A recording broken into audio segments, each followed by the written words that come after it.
Hello everyone. Welcome to this exciting lecture series on electrochemistry. In this in this video, we are going to dive into an important concept in electrochemistry, which is activity and activity coefficient. First of all, let us clarify what we mean by the activity. In simple terms, activity refers to the effective concentration of an ion or electrolyte in a solution.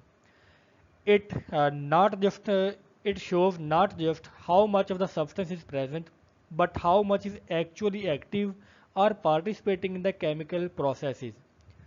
It is symbolized by a small a, and it gives us more accurate picture than the concentration alone, especially when dealing with the real and non-ideal solutions.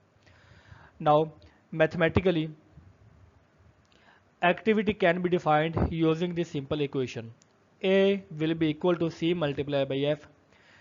Here in this equation, C stands for the molar concentration of the solution.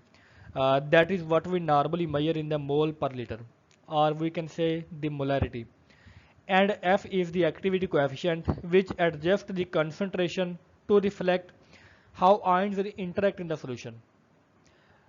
We have seen that in an ideal solution where everything behaves perfectly and there is no ion interaction, F is basically equal to 1.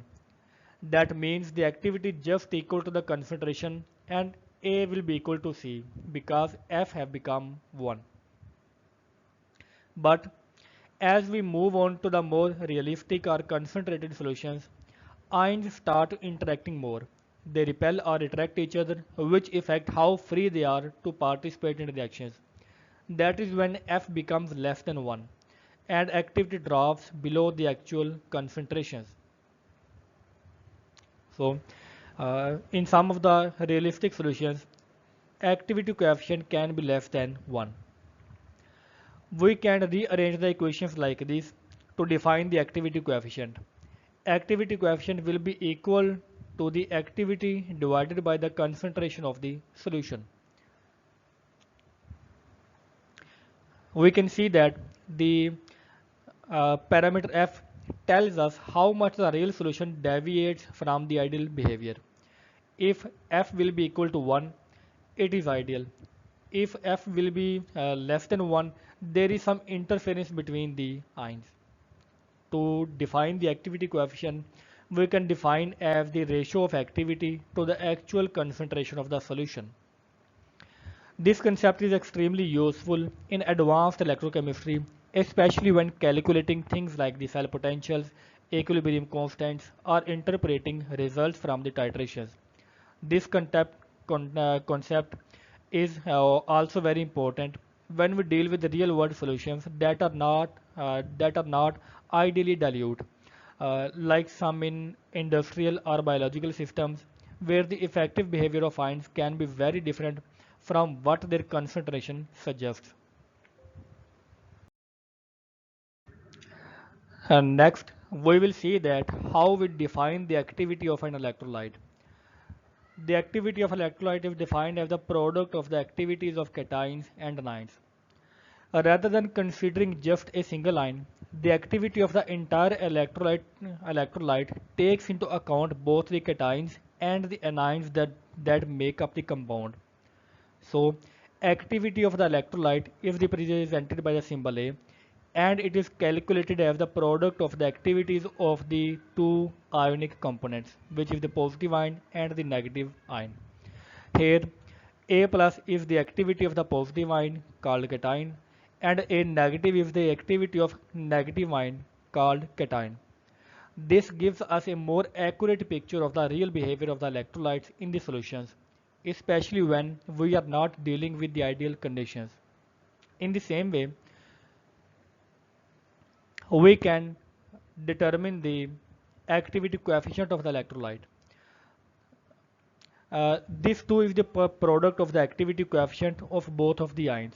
Here we can see that the activity coefficient or the overall activity coefficient is equal to activity coefficient of cation multiplied by activity coefficient of anions. In this equation, F plus is the activity coefficient of cation and F minus is the activity coefficient of the anion. These coefficients, both of these coefficients, reflect how much the behavior of the ions deviate from the reality, especially in concentrated solutions where intra-ionic interactions are more stronger.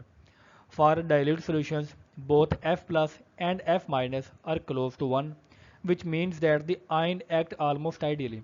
But as the concentration increases, these coefficients usually drop, indicating the non-ideal behavior in the solution.